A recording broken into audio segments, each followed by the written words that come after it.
Right students, तो ये मुझे बताइए कि क्या कर रहे थे हम लास्ट क्लास में।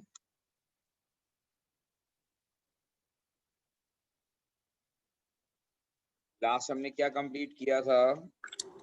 Graph of successive ionization energy का किया था। शील्डिंग इफेक्ट हमने कर लिया था और ग्राफ हमने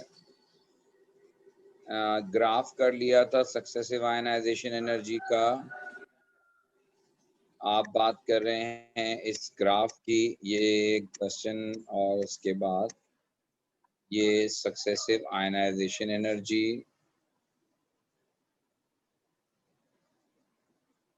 ये वाला ग्राफ हमने कर लिया था। जी कर लिया था ये वाला। ठीक है, और ये number of electrons in the valence, ये भी कर लिया, ये भी कर लिया था। ठीक है, तो फिर हम एक काम करते हैं, कुछ क्वेश्चंस मैं आपको पास पेपर्स से बताता हूं ताकि पास पेपर का क्वेश्चन किए थे हमने। एक किया था सर, इसका नहीं किया था लेकिन पिछले वाले का एक किया था। आज हम एटॉमिक स्ट्रक्चर के कुछ पास पेपर के क्वेश्चंस करते हैं ताकि आपको जो है वो आइडिया डेवलप हो जाए कि what type of question we have in the pass paper. Paper 1 और पेपर 2 दोनों से रिलेटेड कुछ क्वेश्चंस हम करेंगे। ये क्वेश्चंस हम स्टार्ट कर रहे हैं, आप रीड भी करते जाइए और अगर आपको समझ में आता जा रहा है तो डेफिनेटली आप फिर आंसर भी कोट करते जाइए।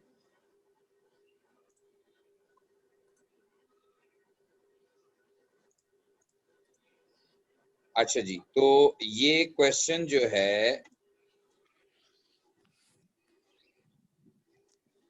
क्वेश्चन नंबर 1 से हम शुरू कर रहे हैं।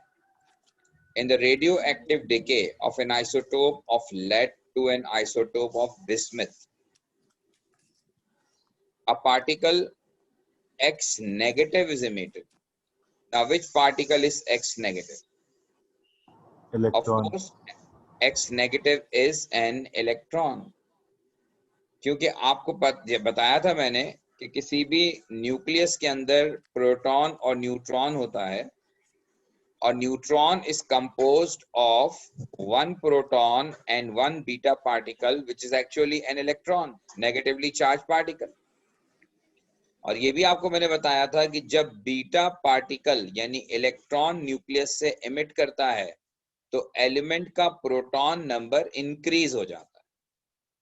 ठीक है, क्योंकि एक न्यूट्रॉन जो है वो प्रोटॉन में कन्वर्ट हो जाता है तो एक प्रोटॉन नंबर 1 यूनिट जो है वो इंक्रीज हो जाता है, प्रोटॉन नंबर बढ़ जाता है।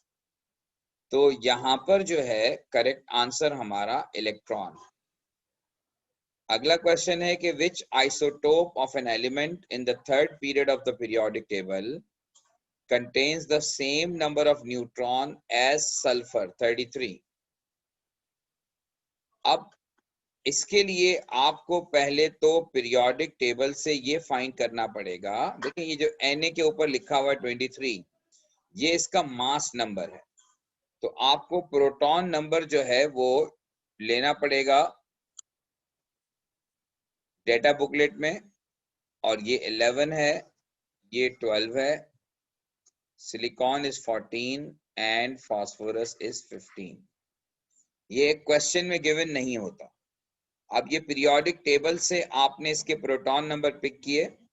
सिमिलरली सल्फर जो है वो 16 होता है।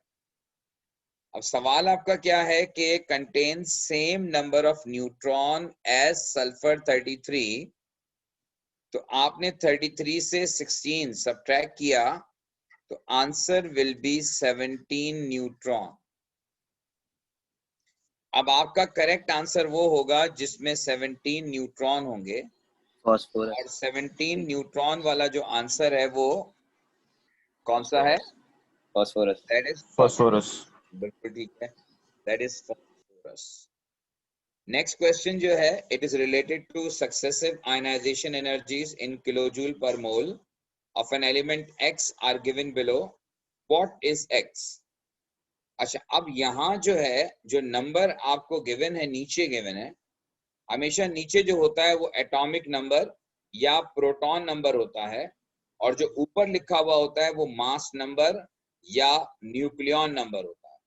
तो ऊपर वाले क्वेश्चन के अंदर मास नंबर या न्यूक्लियन नंबर गिवन था, और क्वेश्चन नंबर 3 के अंदर जो आपको गिवन है वो एटॉमिक नंबर या प्रोटॉन नंबर गिवन। तो एक बात तो ये क्लियर हो गई।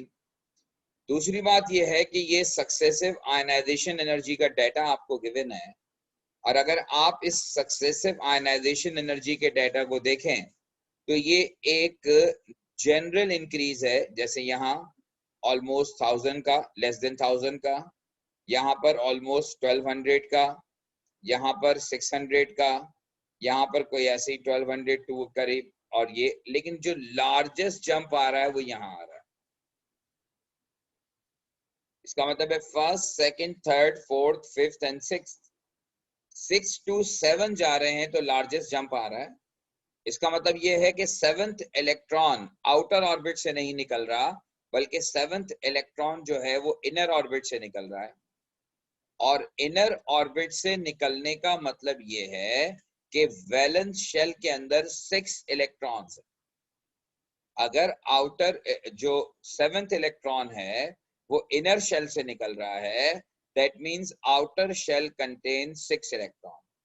और अगर आउटर शेल में 6 इलेक्ट्रॉन्स हैं तो फिर इसका मतलब ये होगा कि वो एलिमेंट ग्रुप 6 का मेंबर है, जिसको अब हम ग्रुप 16 कहते हैं ए लेवल में।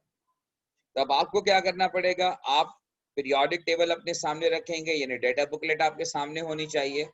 इससे आपको ये पता चलेगा, डेटा बुकलेट को देख के ये पता चलेगा कि इसमें जो number of sir C answer है। टेलिनियम सी है टेलिनियम। टेलोरियम जो है, that will be the correct answer.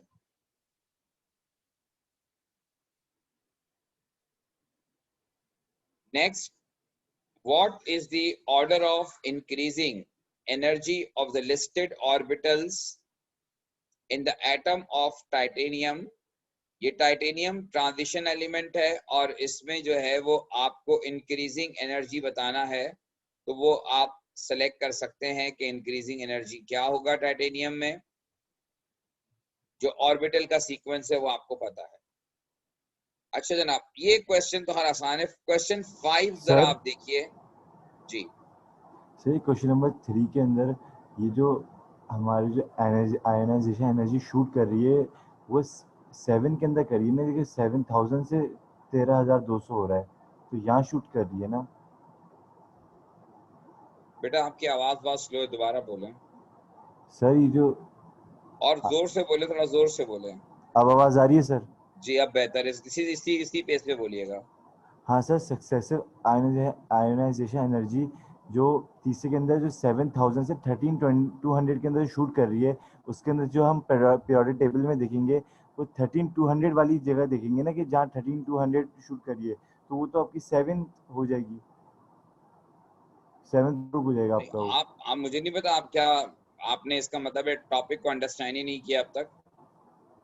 मैंने तो ये कहा है कि जहां लार्जेस्ट जंप आता है, इसका मतलब ये है कि वो इलेक्ट्रॉन, ये जो है 6 to 7 लार्जेस्ट जंप है, इसका मतलब है कि 7th इलेक्ट्रॉन जो है वो इनर शेल से निकल रहा है। इसका मतलब ये है कि रिमेनिंग 6 इलेक्ट्रॉन आउटर शेल के अंदर है। जहां जंप लार्जेस्ट आता है वो हमें बताता है कि जो अगला इलेक्ट्रॉन है वो आउटर ऑर्बिट से निकल रहा है। 6 to 7 अगर लार्जेस्ट जंप आ रहा है तो इसका मतलब ये है कि 7th इलेक्ट्रॉन इनर ऑर्बिट से निकल रहा है। 7th इलेक्ट्रॉन जो है वो इनर ऑर्बिट से निकल रहा है। That means outer orbit contains 6 electrons, sorry inner, जी आउटर ऑर्बिट कंटेन्स 6 इलेक्ट्रॉन, और 6 इलेक्ट्रॉन का मतलब ये ग्रुप 16 में आएगा। अब क्लियर हो गई बात? जी सर क्लियर हो गई। ठीक। क्वेश्चन नंबर 5 पर मैं बात कर रहा था कि क्वेश्चन नंबर 5 आप देखिए, ये एक इंटरेस्टिंग क्वेश्चन है और ये थोड़ा कंफ्यूजिंग भी है स्टूडेंट को। मतलब बाकी क्वेश्चन तो खैर टाइप आसान था, ये थोड़ा सा कंफ्यूजिंग है। Which of the following particle would, on losing an electron, have a half-filled set of p orbital?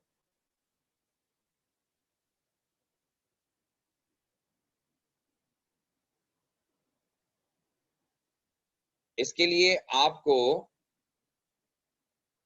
Proton number data booklet से लेने पड़ेंगे। नाइट्रोजन का 7 होता है और ऑक्सीजन का 8 होता है।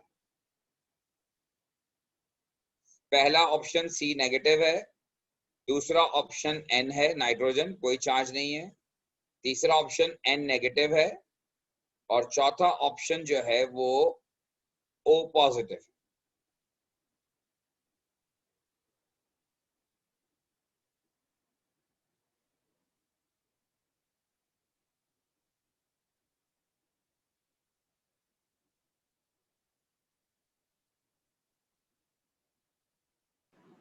सर आ गया।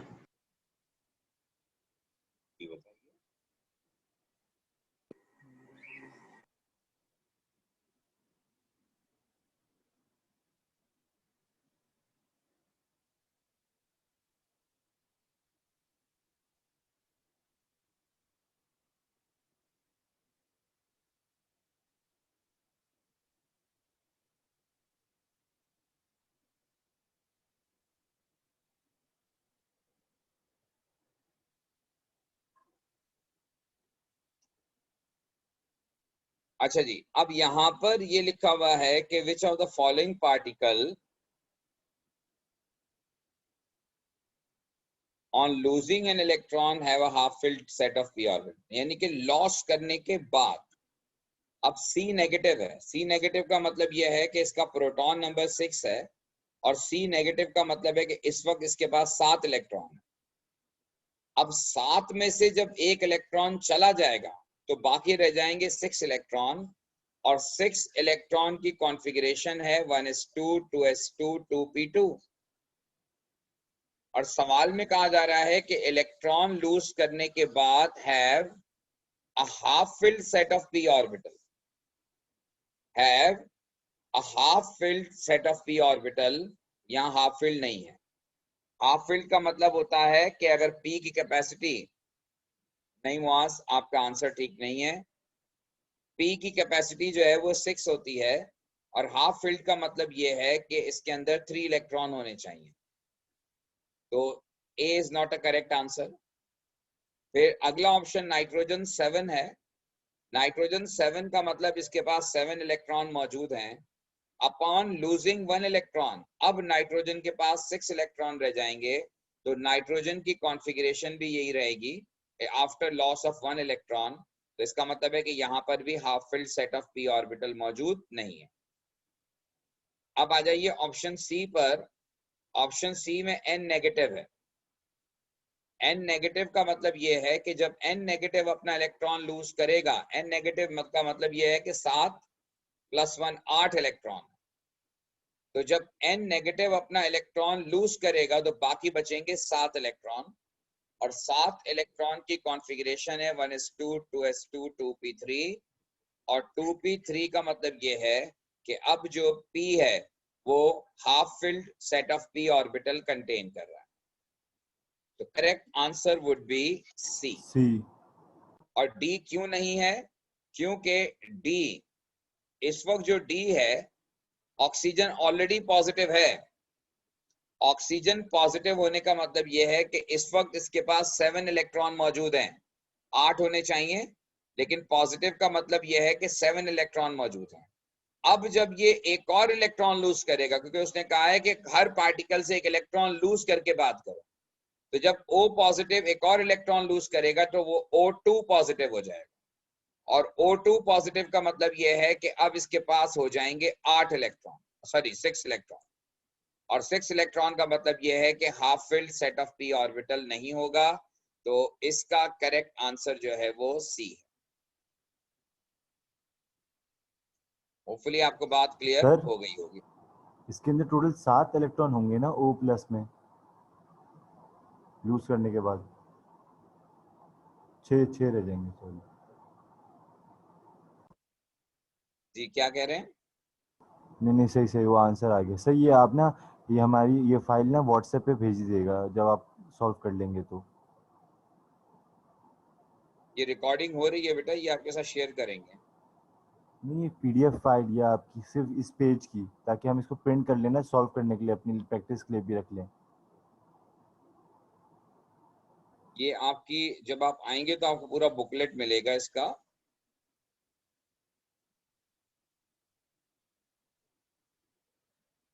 Next, the first 6 ionization energy of 4 elements A to D are given. Which element is most likely to be group 4 of periodic table? चूंकि पुराना पेपर का क्वेश्चन है ये, इसलिए यहाँ ग्रुप 4 लिखा हुआ है। एक्चुअली अब ये ग्रुप 4 जो है वो ग्रुप 14 कहलाता है। ग्रुप 4 या ग्रुप 14 का मतलब ये है कि इसके वैलेंस शेल में 4 इलेक्ट्रॉन है। इसका मतलब ये हुआ कि यहाँ पर जो लार्जेस्ट जंप आएगा वो 4 to 5 में आएगा, क्योंकि इस केस में 5th इलेक्ट्रॉन का रिमूवल जो होगा वो नॉट फ्रॉम आउटर ऑर्बिट होगा, रिमूवल ऑफ 5th इलेक्ट्रॉन जो है वो इनर ऑर्बिट से होगा। तो अब आप देखिए कि 4 to 5th में कहाँ लार्जेस्ट जंप आ रहा है? ए के अंदर 4 to 5th में लार्जेस्ट जंप जो आ रहा है वो ऑप्शन सी है। ऑप्शन सी में जो है वो 4 to 5th में आप देखें लार्जेस्ट जंप आ रहा है, 6000 से ये 37000 हो रहा है।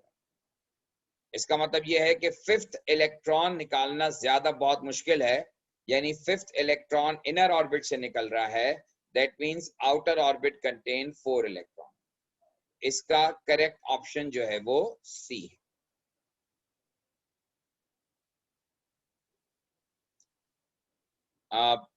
In which species are the number of electrons and neutrons equal?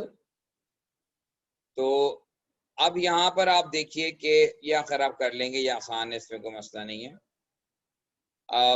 Next question number 8 आप देखिए, इसमें थोड़ा सा ट्रिकी है लेकिन इतना कोई नहीं है। गैलियम नाइट्राइड, और आपसे कहा गया है कि what is the electron arrangement of nitrogen ion in gallium nitride. और यहाँ ये क्लियरली लिखा हुआ है कि जो गैलियम है उसका चार्ज +3 है। तो अगर गैलियम का चार्ज +3 है और उसके साथ एक नाइट्रोजन है, तो अगर गैलियम +3 है तो नाइट्रोजन वुड बी -3। अगर गैलियम +3 है तो नाइट्रोजन वुड बी -3, यानी कि नाइट्रोजन पर -3 चार्ज है। और नाइट्रोजन का जो प्रोटॉन नंबर होता है वो 7 होता है, और -3 का मतलब ये है कि 3 इलेक्ट्रॉन ऐड हो गए, तो टोटल हो गए 10 इलेक्ट्रॉन। तो अब आपने 10 इलेक्ट्रॉन को जो है वो कॉन्फ़िगरेट करना है, और 10 इलेक्ट्रॉन की configuration would be D. Nitrogen in nitride जो है उसमें नाइट्रोजन पर -3 चार्ज है, और 3 नेगेटिव चार्ज का मतलब ये है कि नाइट्रोजन के पास 3 एडिशनल इलेक्ट्रॉन मौजूद हैं।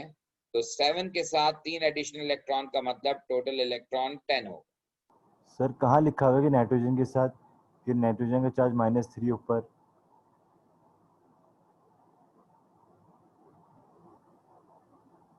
कहाँ लिखा हुआ है? कहीं नहीं लिखा हुआ। तो हमें सवाल कैसे पढ़े पता? फिर बेटा। आपको क्या ये मतलब कोई आपने ओ लेवल में आयनिक कंपाउंड वगैरह नहीं पढ़े? पढ़े हैं सर, लेकिन गैलियम अच्छा। 3+ ये तो पता है, लेकिन GaN3 भी तो हो सकता था ना, अगर हम पढ़ अपनी नॉलेज के मुताबिक करते तो। बेटा एक तो मुझे ना आपकी आवाज नहीं आती, और मुझे सबसे बड़ा प्रॉब्लम आपकी आवाज सुनने में होता है। मुझे नहीं पता कि आपको आपकी साइड पे क्या इशू है। थोड़ा जोर से बोले तो शायद मैं बात आपकी अंडरस्टैंड कर पाऊँ।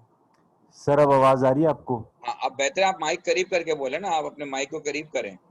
सर बहुत करीब किया है वो, पता नहीं आपको आवाज तो क्यों फिर नहीं जोर से आती। बोले। और अब आवाज आ रही है सर? हाँ बिल्कुल आ रही है। सर मैं ये कह रहा हूँ कि गैलियम नाइट्रोजन के अंदर, आयन के अंदर -3 का चार्ज कैसे आ गया? क्योंकि हम GaN3 भी तो कर सकते थे ना, फॉर्मूला अगर बनाना था तो हमने अच्छा N3 कर दें हम, हाँ खुद अगर से मैं N3 कर दें, फार्मूले को NaCl को NaCl3 लिख दें जो आप ये कह रहे हैं। नहीं वो तो वाटर के फार्मूले को मैं H2O5 लिख दूं? नहीं। नहीं तो फिर गैलियम नाइट्राइड का जब फार्मूला आपको दिया जा रहा है तो मैं इसमें कैसे N3 कर सकता हूं भाई? फार्मूले अपनी मर्जी से थोड़ी चेंज हो गए। मैं वाटर का फार्मूला H2O5 तो नहीं लिख सकता। गैलियम नाइट्राइड का फार्मूला ऑलरेडी गिवन है, जिसमें गैलियम आयन का चार्ज +3 है। तो अगर गैलियम +3 है तो आयोनिक कंपाउंड के लिहाज से जितना पॉजिटिव चार्ज होता है उतना ही नेगेटिव चार्ज होता है। तो अगर एक गैलियम और एक नाइट्रोजन है और उसमें गैलियम +3 है तो अल्टीमेटली नाइट्रोजन -3 हो जाएगा।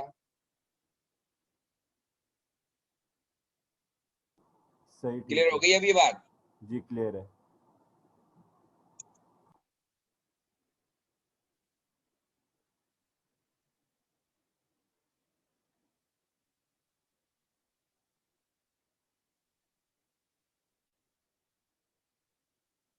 अच्छा जी, अब क्वेश्चन नंबर 9 जो है, इसमें आपसे ये पूछा जा रहा है कि एक आइसोटोप है थेलियम का 81201। 81 जो है इसका प्रोटॉन नंबर है, 201 इसका मास नंबर है। Which statement about thelium is correct? This isotope has a nucleon number of 120. ये स्टेटमेंट गलत है क्योंकि न्यूक्लियन नंबर और मास नंबर सेम होता है। न्यूक्लियन नंबर जो होता है या मास नंबर जो होता है वो सम ऑफ प्रोटॉन एंड न्यूट्रॉन होता है, और यहाँ जो 201 लिखा हुआ है वो मास नंबर भी है और न्यूक्लियन नंबर भी है। The number of electron in one atom of the isotope is 81. ये ठीक है क्योंकि नंबर ऑफ इलेक्ट्रॉन और नंबर ऑफ प्रोटॉन इक्वल होते हैं, और इसमें जो नंबर ऑफ प्रोटॉन है वो 81 है, एटॉमिक नंबर 81 है। तो इसका मतलब यह है कि इसमें इलेक्ट्रॉन भी 81 होंगे। Next, the number of neutrons in one atom of this isotope, इसका मतलब है करेक्ट आंसर इसका बी है। अच्छा, सी जो है वो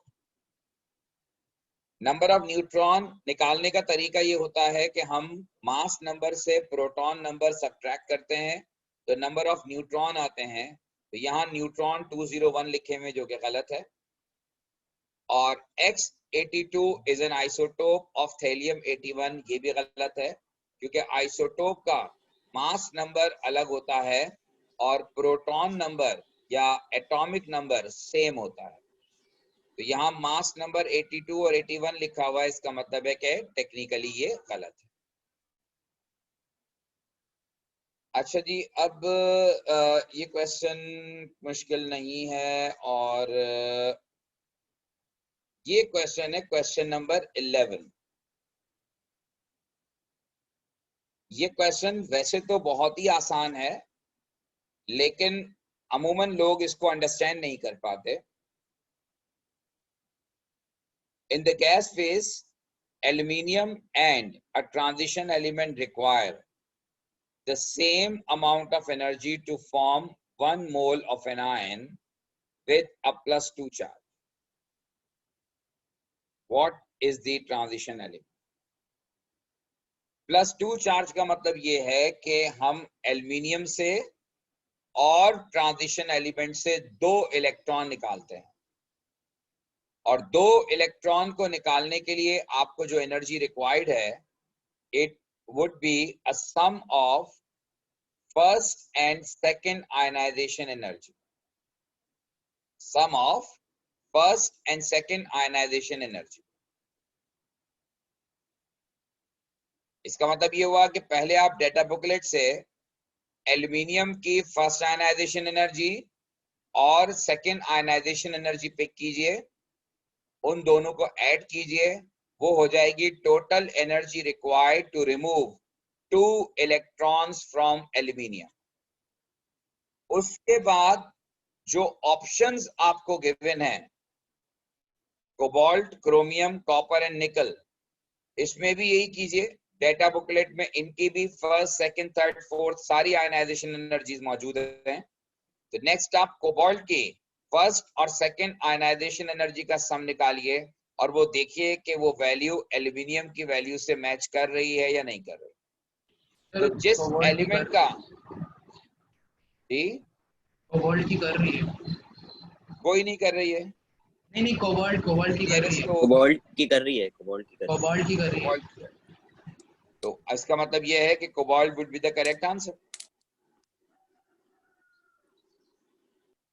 तो ये क्वेश्चन जो है इसमें आपको पॉजिटिव 2 चार्ज की बात हो रही है। इसका मतलब है कि 2 इलेक्ट्रॉन निकालना है, और 2 इलेक्ट्रॉन निकालने के लिए आपको जो टोटल एनर्जी रिक्वायर्ड होती है वो होती है sum of first and second ionization energy, sum of first and second ionization energy. चलिए ये तो हर नेक्स्ट आइसोटोप का क्वेश्चन है, इस पर अभी हम बात नहीं करते, और 13 भी अभी छोड़ देते हैं और क्वेश्चन नंबर 14 पर आते हैं।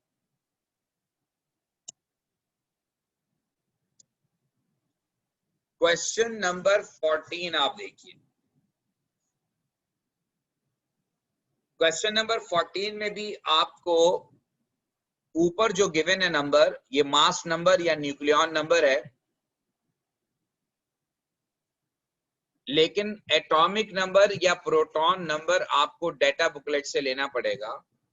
आप मुझे बताइए बिस्मिथ का डेटा बुकलेट से लेड 82 होता है, बिस्मिथ इससे पहले होगा या इसके बाद होगा?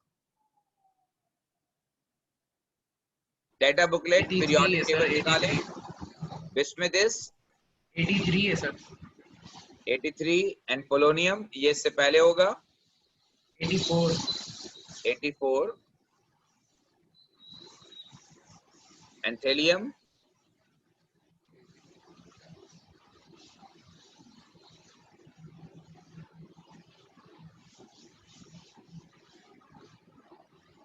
81 सर, 81। 81 है। 81 राइट।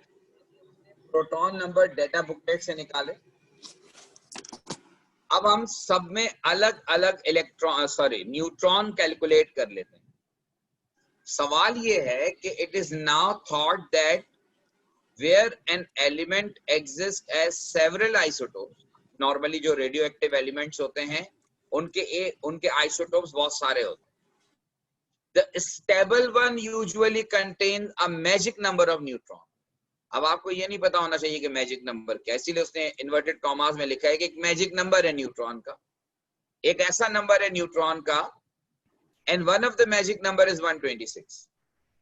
तो मैजिक नंबर जहां पर होगा वो आइसोटोप स्टेबल होगा। इसका मतलब यह है कि जिस आइसोटोप में न्यूट्रॉन का नंबर 126 होगा वो स्टेबल होगा, और जिसमें 126 नहीं होगा वो स्टेबल नहीं होगा। ये मुख्तलिफ आंसर्स आ रहे हैं, ए, डी एंड बी। ये सर क्योंकि इसका 127 आ रहा है थेनियम का, तो वो अनस्टेबल होगा ना सर। अब आपसे ये पूछा है कि विच आइसोटोप इज अनस्टेबल, तो अनस्टेबल आइसोटोप वो होगा जिसमें न्यूट्रॉन का नंबर 126 नहीं होगा, डी आंसर है। क्योंकि मैजिक नंबर जो है, मैजिक नंबर 126 है, और जिसके अंदर मैजिक नंबर होता है वो स्टेबल होता है, जिसके अंदर मैजिक नंबर होता है वो स्टेबल होता है। तो जहां 126 नहीं आ रहा वो आपका correct answer. So correct answer would B D. D.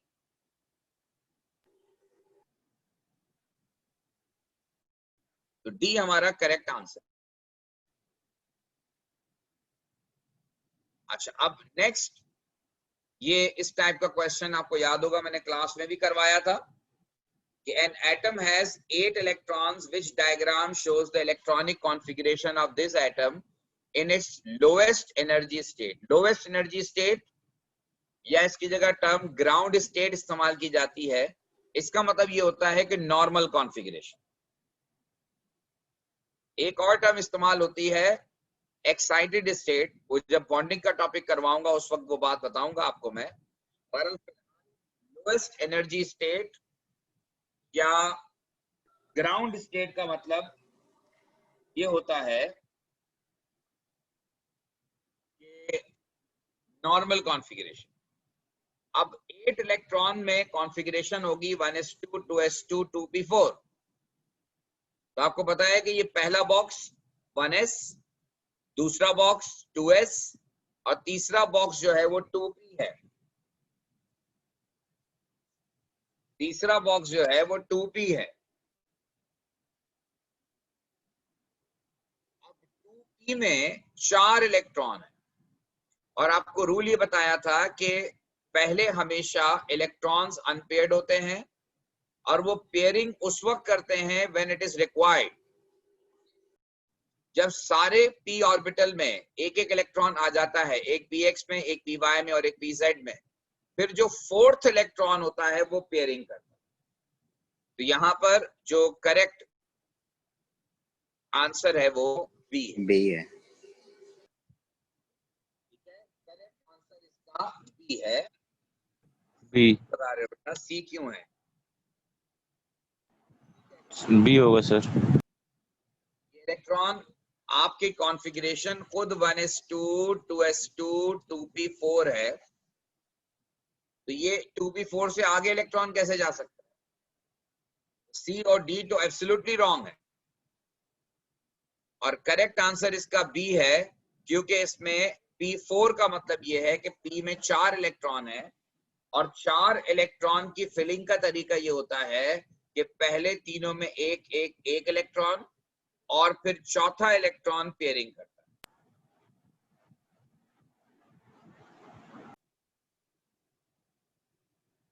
Question number 16 है, ये थोड़ा सा स्लाइटली चैलेंजिंग क्वेश्चन है, ट्राई टू सॉल्व इट।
अच्छा स्टूडेंट, अगर आपने ट्राई किया होगा, पहले डी नेगेटिव की बात करते हैं। तो डी नेगेटिव आपको बता चुका हूं मैं, ड्यूट्रियम को कहते हैं, और यहाँ उन्होंने एक्सप्लेन भी किया है कि deuterium is hydrogen 1 2।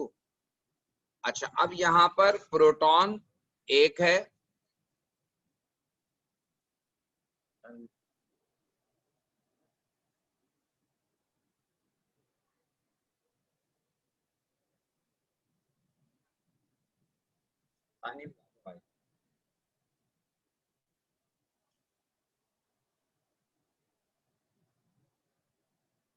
One proton के साथ यहाँ पर 2 इलेक्ट्रॉन्स हैं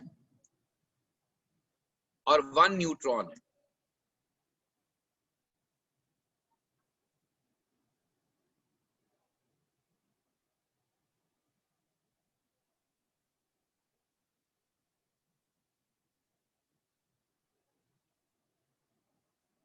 अब H3O पॉजिटिव में 3 हाइड्रोजन है और 1 ऑक्सीजन है। तो 3 हाइड्रोजन के 3 प्रोटॉन, ऑक्सीजन के 8 प्रोटॉन, टोटल यहाँ 11 प्रोटॉन और 10 इलेक्ट्रॉन है, क्योंकि H3O पॉजिटिव है। और न्यूट्रॉन में हाइड्रोजन के पास कोई न्यूट्रॉन नहीं है, ऑक्सीजन के पास 16 - 8 8 न्यूट्रॉन। उसके बाद OD नेगेटिव में ऑक्सीजन के 8 और ड्यूटियम का 1 यानी 9 प्रोटॉन, नेगेटिव चार्ज की वजह से 10 इलेक्ट्रॉन, और ऑक्सीजन के 8 और ड्यूटियम का 1 यानी कि यहाँ पर 9 न्यूट्रॉन। अब इसने कहा है कि मोर इलेक्ट्रॉन देन प्रोटॉन। तो मोर इलेक्ट्रॉन देन प्रोटॉन ये भी नहीं हो सकता, ये हो सकता है, और इसका भी काउंट कर लेते हैं। तो OH नेगेटिव में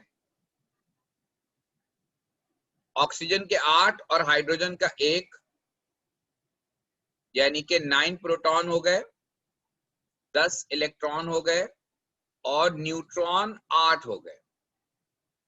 अब यहां इसका जो करेक्ट आंसर है वो डी है, क्योंकि क्वेश्चन में लिखा हुआ है कि more electron than proton, so more electron than proton, while more proton than neutron, more proton than neutron।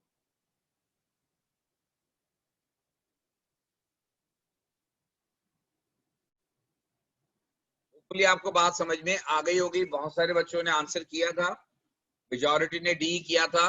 Good, अच्छी अप्रोच है, बात समझ में आ गई है। अच्छा, क्वेश्चन 17 जो है ये आपको पीरियोडिक टेबल और आयनाइजेशन एनर्जी का डाटा देख के आप सॉल्व करेंगे, और फिर जिसमें ये कंडीशन फॉलो हो रही होगी वो आपका करेक्ट आंसर होगा। सर पॉसिबल है तो एक क्वेश्चन पेपर 2 से करवा दें। जी पॉसिबल है तो एक क्वेश्चन पेपर 2 से करवा दें ताकि जी मैं कराता हूँ, मैं कराता हूँ।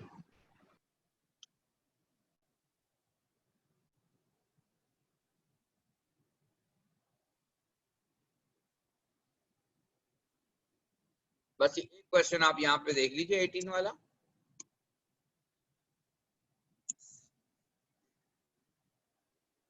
क्वेश्चन नंबर 18 देखें।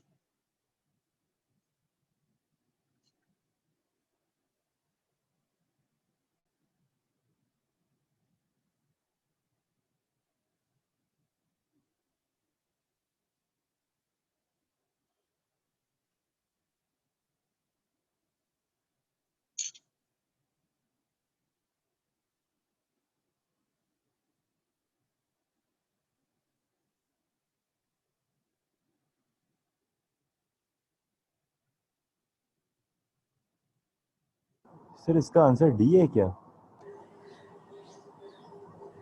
सी होगा। सी है फ्लोरीन। सी है 17 ग्रुप है ना सी। टी के बाद 18 थे, 18 से डायरेक्ट 1 आ रहा है, हाँ सही है, सी है।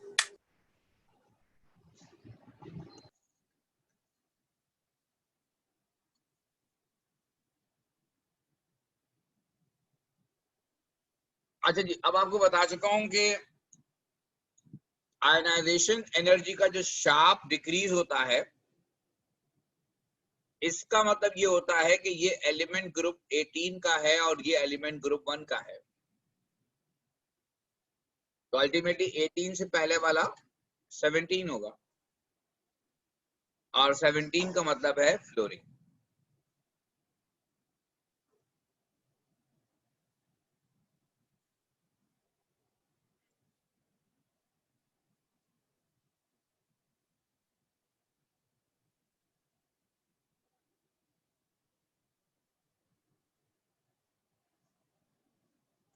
अच्छा, अब ये क्वेश्चन जो है वो ये पेपर 2 का। अब ये इसने जो कहानी लिखी है कि sir James Jeans who has a great populariser of science, ये कहानी लिखी हुई suggest what were represented by 6 B's in this description. पढ़िएगा आप डिस्क्रिप्शन। प्रोटॉन नंबर होगा। वो ये कह रहा है कि कार्बन एटम के अंदर is being like a 6 B's buzzing around a space the size of a football stadium। अब 6 B's एक फुटबॉल स्टेडियम का मतलब ये है कि एक सर्कल का कॉन्सेप्ट आ गया और वो 6 B's जो है वो स्पेस में जो अराउंड मूव कर रही हैं, वो 6 B's एक्चुअली किसको रिप्रेजेंट कर रही हैं? प्रोटॉन्स को। इलेक्ट्रॉन्स को। अच्छा अच्छा। 6 B's buzzing around a space। तो इसका मतलब ये है कि ये 6 B's रिप्रेजेंट कर रही हैं इलेक्ट्रॉन्स को।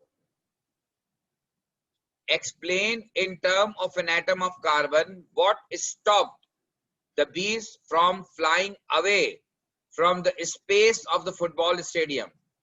अब bees हैं इलेक्ट्रॉन। अब सवाल वो ये पूछ रहा है कि इलेक्ट्रॉन के अंदर वो कौन सी फोर्स, किस वजह से इलेक्ट्रॉन अपने ऑर्बिट से नहीं निकल जाते, यानी बीस फुटबॉल स्टेडियम से नहीं निकल जाती। तो इलेक्ट्रॉन क्यों अपने एक ऑर्बिटल के अंदर मूव कर रहे होते हैं और वो उससे निकल के बाहर नहीं चले जाते? It is due to nuclear attraction. It is due to nuclear attraction. देखिए, एक इलेक्ट्रॉन जो अपने वैलेंस शेल में मूव कर रहा होता है या किसी भी ऑर्बिटल के अंदर मूव कर रहा होता है, उसके अंदर दो फोर्सेस अप्लाई हो रही होती है। एक अट्रैक्टिव फोर्स जिसकी वजह से इलेक्ट्रॉन को न्यूक्लियस अपनी तरफ अट्रैक्ट कर रहा होता है, और एक उसकी रिपल्सिव फोर्स है जो उसको बाहर निकालना चाहती है due to the movement of electron. जब अट्रैक्टिव और रिपल्सिव फोर्सेस बैलेंस होती हैं तो इलेक्ट्रॉन मूव करता रहता है अपने ऑर्बिटल के अंदर। और अगर आपने एक्सटर्नली एनर्जी प्रोवाइड की, फोर्सेस को डिसबैलेंस कर दिया किसी तरीके से इन फॉर्म ऑफ एनर्जी, तो अल्टीमेटली फिर वो इलेक्ट्रॉन अपने ऑर्बिटल से, अपने शेल से निकल जाता है। तो यहां पर वो कौन सी फोर्स है जो कि उस इलेक्ट्रॉन को स्टॉप कर रही है कि वो अपने ही ऑर्बिटल में मूव करता रहे? It is due to attractive force from nucleus. Now what is missing from Jain's description when applied to an atom of carbon?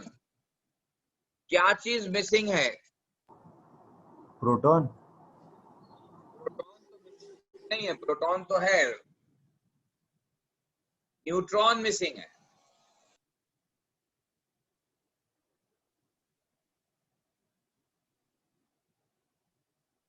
इसमें न्यूट्रॉन की कोई बात नहीं हो रही। अगर हम कार्बन एटम पे अप्लाई करते हैं तो कार्बन एटम के न्यूक्लियस के अंदर प्रोटॉन के साथ साथ न्यूट्रॉन मौजूद है। तो ये एक टाइप ऑफ क्वेश्चन है। इसके बाद देखें अब अगली डायग्राम में आपसे कहा जा रहा है कि label the energy levels to indicate the principal quantum number and the type of orbital at each energy level। अब आपको पता है कि न्यूक्लियस के जो क्लोजेस्ट होता है वो कौन होता है? न्यूक्लियस के क्लोजेस्ट कौन सा ऑर्बिटल होता है? कॉन्फ़िगरेशन रिकॉल करें।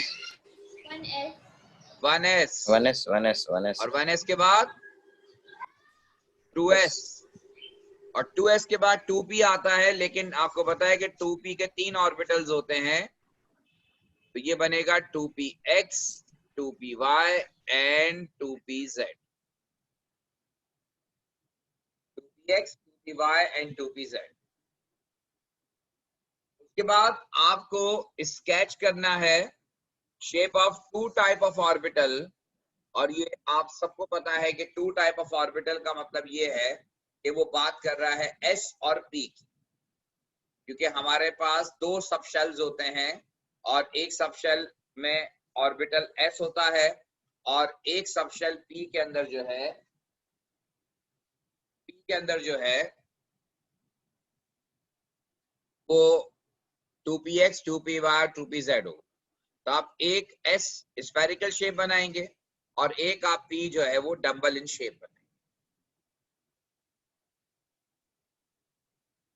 Next, complete the electronic configuration of nitrogen and oxygen and using arrow to represent electrons. अब नाइट्रोजन का प्रोटॉन नंबर 7 होता है, 1s2, 2s2 और 2p3 है। 2p3 का मतलब यह है कि 2px में एक इलेक्ट्रॉन, तीनों में एक एक, 2py में एक इलेक्ट्रॉन और 2pz में एक इलेक्ट्रॉन, और तीनों इलेक्ट्रॉन की जो डायरेक्शन है वो सेम होगी, क्योंकि आपको मैं बता चुका हूं कि स्पिन सेम होता है।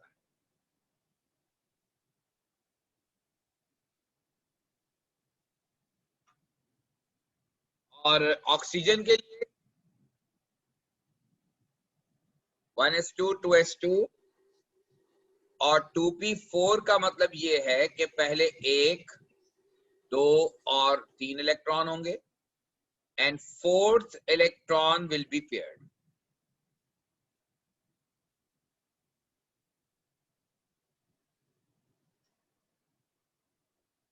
ये है जनाब इसकी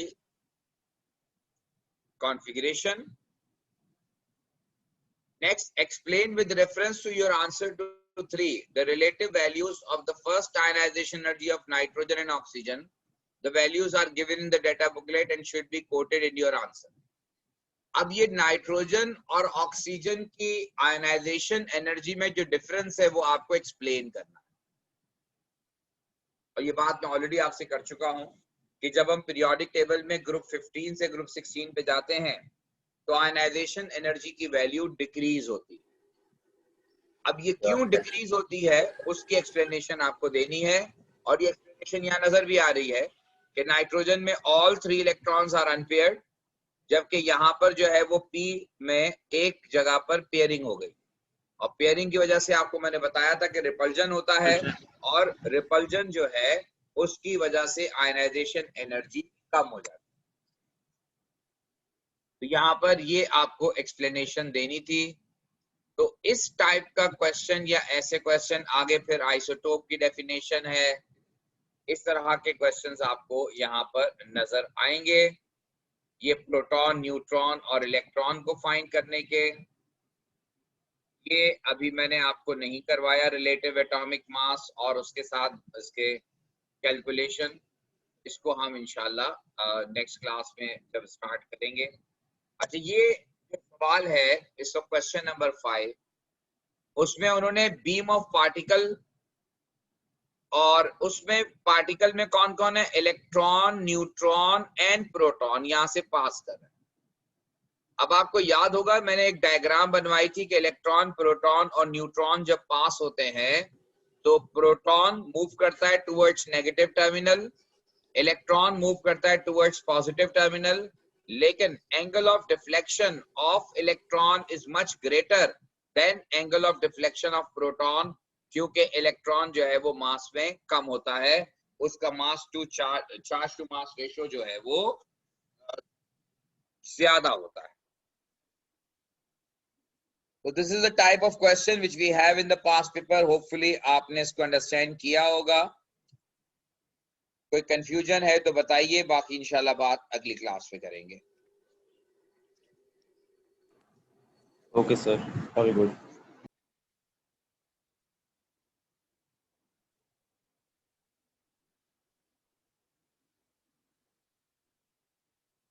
अल्लाह हाफिज सर।